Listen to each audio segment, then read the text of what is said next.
Joining me in studio right now from the Free Market Institute at Texas Tech University, Dr. Ben Powell. Welcome back. Hey, Chad. Good to be back with you again, man. How are you?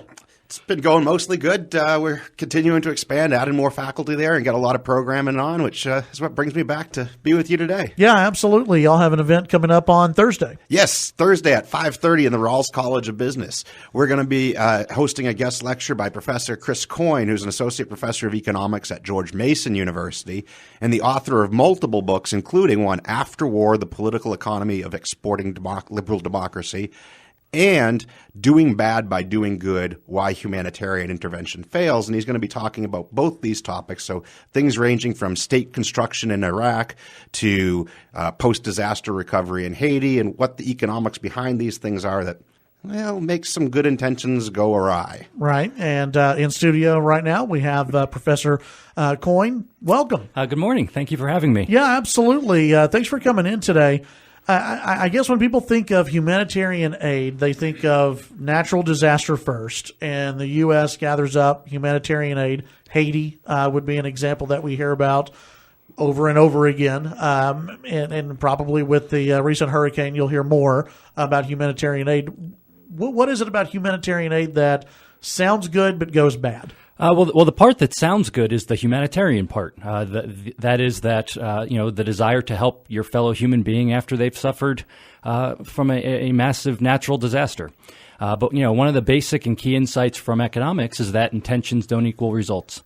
That we have to actually look at the incentives people face and the constraints they face, and what that means for their ability to help people. And as it turns out, more often than not, these efforts, just like domestically, internationally, efforts to help people that are suffering, especially by governments, lead to more harm than good. How so?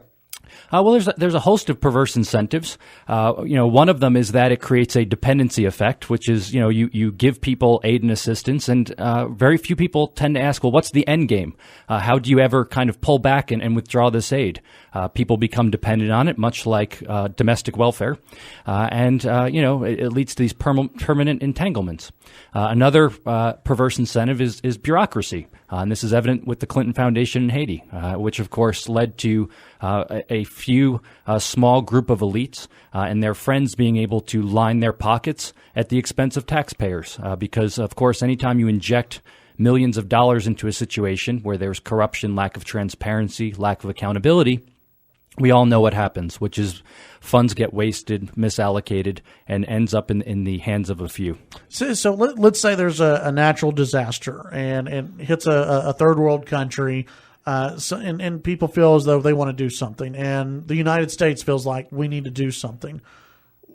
Is there a line that should be drawn of going, okay, you can do this, but not this? Well, conceptually there is, and what that is just very small scale, humble efforts. So providing people basic goods and services, whether it's water, basic food items, basic health care, and so on. And typically, I would argue those things are better delivered by very local, small scale, and often private charities. When government gets involved in things in general, it's top down, bureaucratic, and typically on a very large scale. And as I mentioned, there's very perverse feedback loops and incentives which lead to bad outcomes.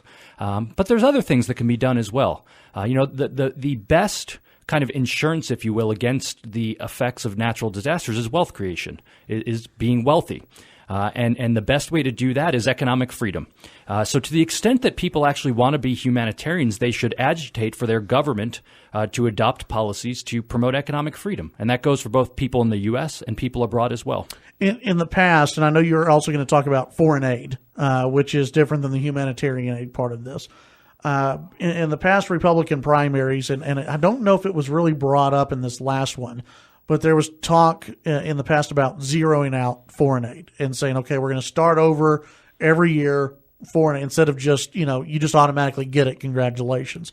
What should foreign aid look like? Should there be foreign aid? What should the United States do about that?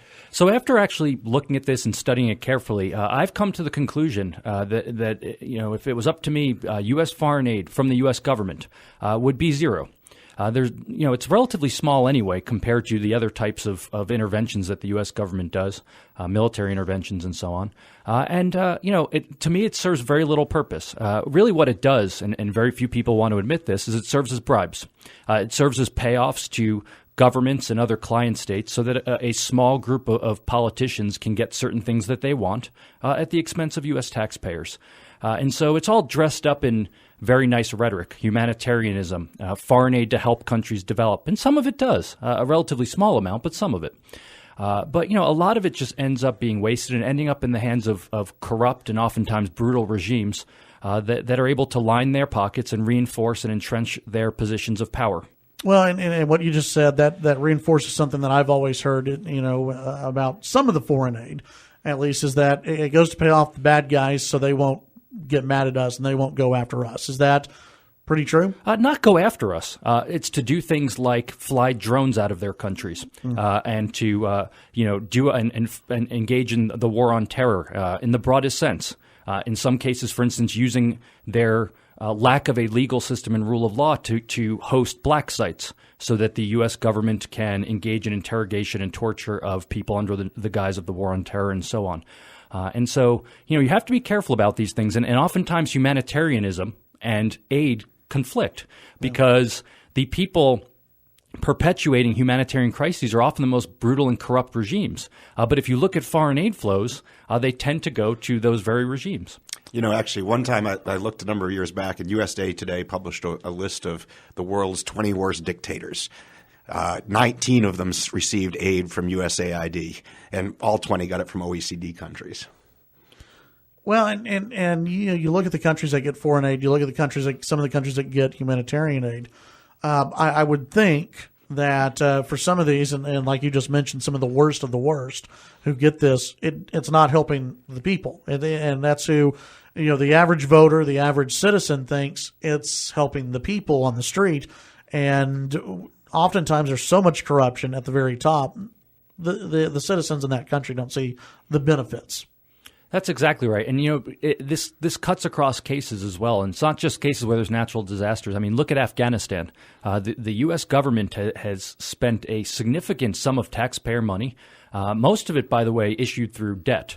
And so it's going to impact the fiscal situation of the U.S. for decades to come. And very little of it has done any good whatsoever. It's just been siphoned off into various parties who are best able to stick their hands in the pot. Before we let you go, one of your books, After War, The Political Economy of Exporting Democracy, and I know you're going to talk about this Thursday.